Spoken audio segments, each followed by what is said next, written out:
adag laga qaban doono taasoo jirta ayaa mid kamid ah warbaahinta reer galbeedku wuxuu qoray warbixin cajiib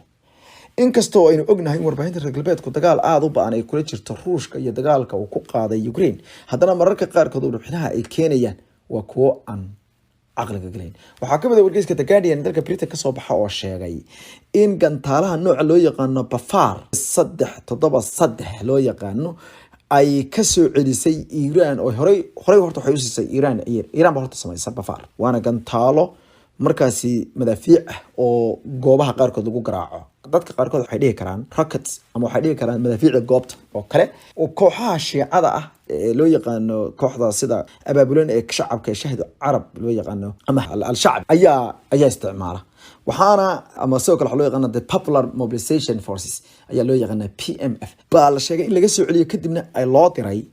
dalka Russia oo isagu u baahday Ruushka dhibaato xoogan ayaa la sheegay dhinaca supply-ga ama dhinaca hubka iyo munitionka inay soo haysato taasi waxaa la sheegay inay kaliftay in Ruushku uu dalbado taageero Iran ayaa la sheegay in ay hubkaasi si sharci darro ah ay ugu gudbisay dalka Russia macnaha si suuq madow